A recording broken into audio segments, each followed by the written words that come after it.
Jake and Carly, Hi. your hosts of Macabre Podcast. We're here today because you lucky folks are going to be a part of our game, Two Truths and a Lie. How fun. Yeah. The rules of this game are simple. I will tell you 3 stories and you have to decide which ones really happened and which one is fake.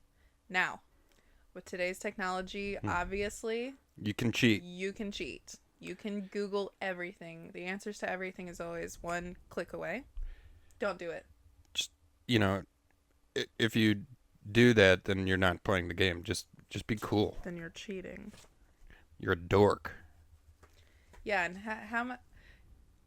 That's like the kid in the class that's always like, Mrs. Henderson, he's cheating. I don't know where I was going with that. You don't want to be that guy. Sounds like a kid had a question. No, he was going to tattletale. Oh, okay.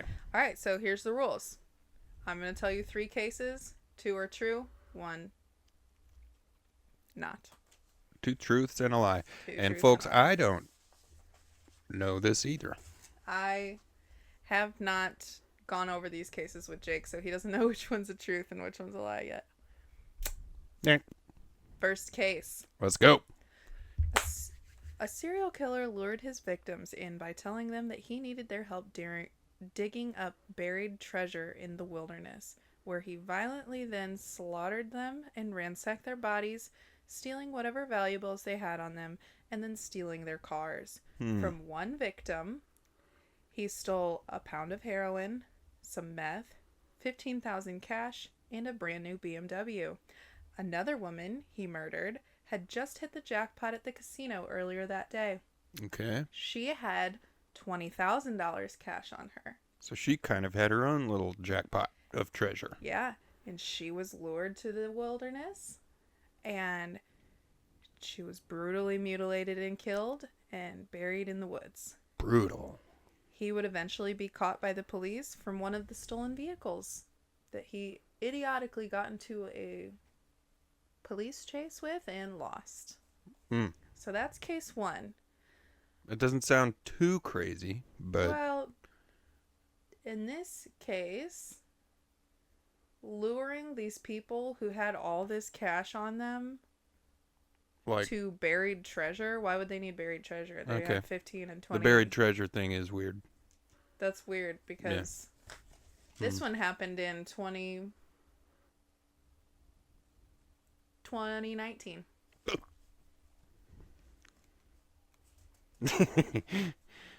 Okay.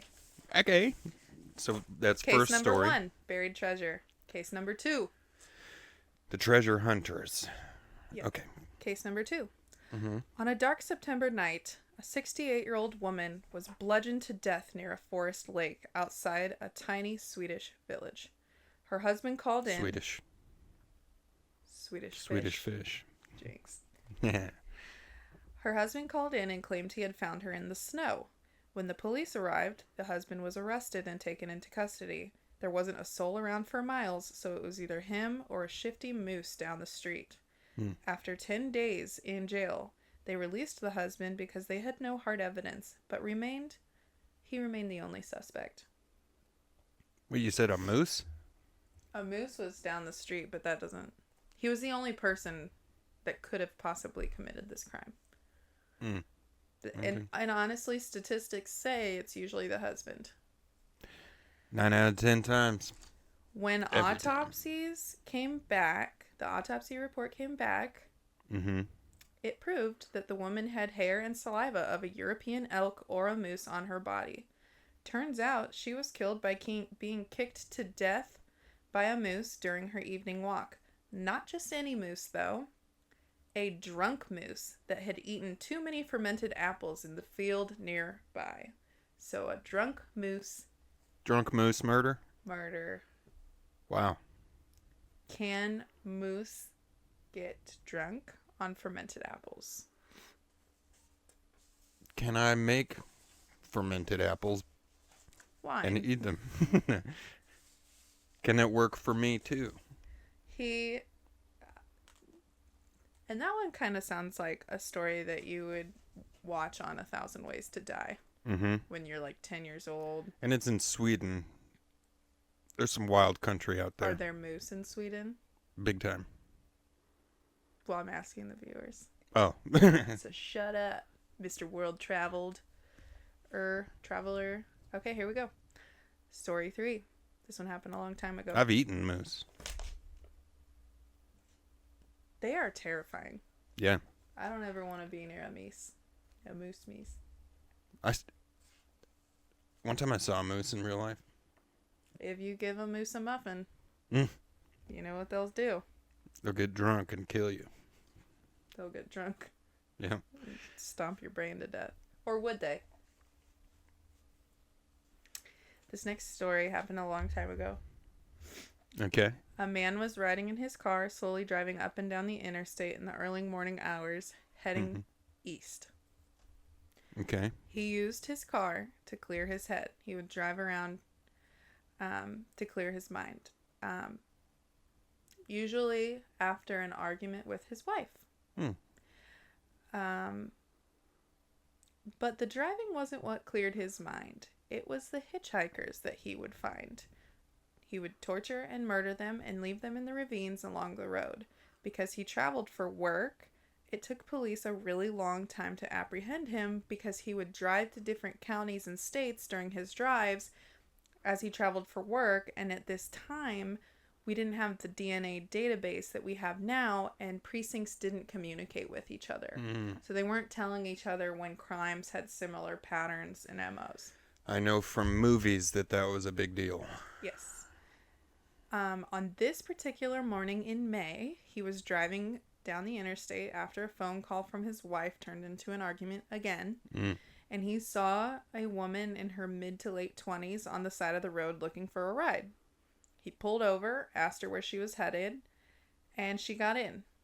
Well, this woman happened to be someone who also had her own unique way of blowing off steam. Mm-hmm. She would hitchhike, and then she targeted men, and then she would stab them and steal their cars. So and leave them there. this Particularly truck drivers, semi-truck drivers. So it's like two serial killers accidentally target each other. Yep. Inadvertently target each other. They ended up getting into a fight where they fatally wounded each other on the side of the road. I would watch this movie.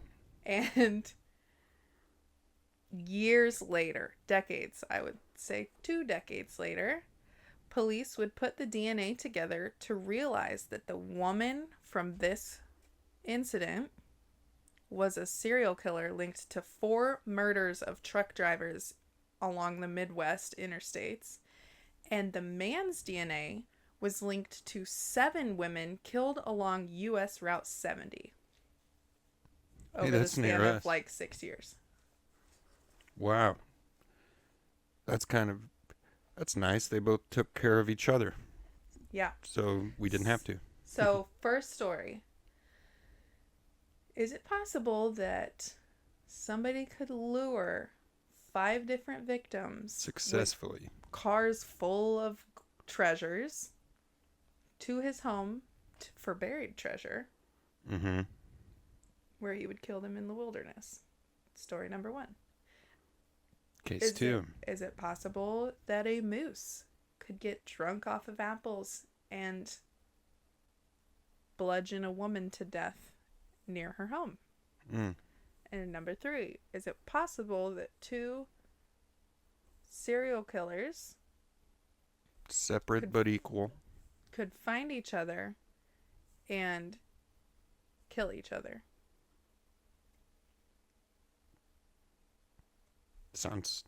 Honestly, that sounds like such a cool story. Like, not cool, but you know what I mean? Like a good story. I think they all could be like episodes of CSI. Because you know how crazy CSI is? They're like, yeah. He chopped off his pinky, and we found him from the DNA on his slippers, and they both were the president. Right. It's like, what? So, is this? We'll give the viewers a pause right here, but like, do I guess? You can guess on our Patreon. We will have it open to Mm. subscribers. There is a members only chat where you can go discuss with other members, and there will be a poll for which one, number 1, number 2, number 3, that you think did it. And at the end of the month, we tell the true stories Okay. and the lie.